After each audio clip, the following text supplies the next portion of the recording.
జలుబు తలనొప్పికి ఉపశమనం అమృతధార.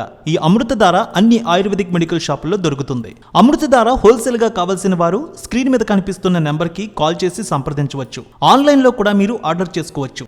ఈ సంక్రాంతికి సినిమాల సందడి మామూలుగా లేదు. 4 తెలుగు సినిమాలు పోటీలో ఉన్నాయి.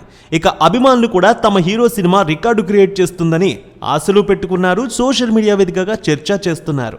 స్టార్ హీరోల మధ్య బాక్స్ ఆఫీస్ వార్ అంటే ఆడియన్స్కి ఒక కిక్ ఉంటుంది. ఫ్యాన్స్కి కూడా ఒకరిపై ఒకరు మేము రికార్డు క్రియేట్ చేస్తామని చెబుతూ ఉంటారు. స్టార్ హీరోల మధ్య పోటీ అంటే బాక్స్ ఆఫీస్ కూడా హీట్ ఎక్కుతుంది. ఈ సంక్రాంతి బరిలో వెంకటేష్, నాగార్జున ఏడాది వరుసగా తమ సినిమాలు విడుదల చేస్తూ ఉన్నారు. సంక్రాంతి సందర్భంగా జనవరి 13న వెంకీ నటించిన సైంధవ్ విడుదలవుతుంటే తర్వాతి రోజు నాగార్జున నాసామిరంగా వస్తోంది. గతంలో ఇద్దరు హీరోలు ఒకేసారి తమ సినిమాలు విడుదల చేసి బాక్స్ ఆఫీస్ దగ్గర సత్తా చాటారు. అయితే ఎవరు పై చేయి సాధించారనే విషయాల గురించి అభిమానులు మాట్లాడుతూ ఉన్నారు. ఓసారి ఆ విషయాలు చూద్దాం. వెంకటేష్కు హీరోగా ఫ్యామిలీ ఆడియన్స్లో తిరుగులేని క్రేజ్ తెచ్చిన సినిమా చంటి. తమిళ్ చిన్న తంబికి రీమేక్గా వచ్చిన చంటితో ఓవర్ నైట్ బిగ్ స్టార్ అయ్యారు ఆయన. చంటితో ఫ్యామిలీ స్టార్గా సెటిల్ అయ్యారు. అఫ్కోర్స్ మాస్ను కూడా మెప్పిస్తూ వస్తున్నారు. చంటి 1992 జనవరి 10న విడుదలై బ్లాక్ బస్టర్గా నిలిచింది. చంటి విడుదలైన రోజే నాగార్జున నటించిన కిల్లర్ కూడా రిలీజ్ అయింది.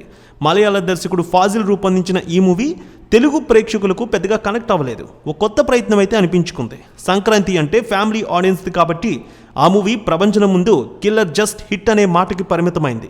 అలా ఫస్ట్ టైం నాగ్ వెంకీ తలపడితే బాక్స్ ఆఫీస్ వార్లో వెంకీ అప్పర్ హ్యాండ్ సాధించారు. ఇక రెండోసారి 1996లో తలపడ్డారు ఇద్దరు. కాకపోతే ఇద్దరి మధ్య 2 వారాల గ్యాప్ ఉంది. నాగార్జునకు వచ్చిన రొమాంటిక్ హీరో ఇమేజ్ను మరో స్థాయికి తీసుకువెళ్లిన సినిమా నిన్నే పెళ్లాడతా. కృష్ణవంశీ డైరెక్ట్ చేసిన ఈ మూవీ 1996 అక్టోబర్ 4న విడుదలైంది. అప్పటి వరకు ఉన్న ఫ్యామిలీ సినిమాల టెంప్లెట్ను బద్దలు కొట్టి ఒక కొత్త ట్రెండ్ను క్రియేట్ చేసింది నిన్నే పెళ్లాడతా సినిమా. నాగార్జున టబ్బుల జోడీకి ఆడియన్స్ ఫిదా అయ్యారు. ఈ మూవీ బిగ్గెస్ట్ హిట్గా నిలిచింది. సక్సెస్ఫుల్గా రన్ అవుతున్న టైంలోనే అక్టోబర్ 17న వెంకటేష్, సౌందర్య నటించిన పవిత్ర బంధం విడుదలైంది. ముత్యాల సుబ్బయ్య డైరెక్ట్ చేసిన ఈ సినిమా కూడా సూపర్ హిట్ అయింది. కాకపోతే నిన్నే పెళ్లాడతా సినిమాతో పోలిస్తే కాస్త తక్కువ హిట్ అంతే. బట్ కమర్షియల్గా మాత్రం మంచి విజయాన్ని ఇచ్చింది. సో 27 సంవత్సరాల తర్వాత మళ్ళీ ఇద్దరు ఈ సంక్రాంతి బరిలో నిలిచారు. ఒక్కరోజు గ్యాప్లో సినిమాలు వస్తూ ఉన్నాయి. వెంకటేష్కి ఇది 75వ సినిమా. కెరీర్లో స్పెషల్గా నిలిచేలా అవుట్ అండ్ అవుట్ యాక్షన్ మూవీతో వస్తున్నారు ఇప్పుడు. నాగార్జున చాలా గ్యాప్ తర్వాత రూరల్ మాస్ కంటెంట్తో వస్తున్నారు. సో ఈసారి విన్నర్ ఎవరవుతారనేది అభిమానుల మధ్య చర్చ.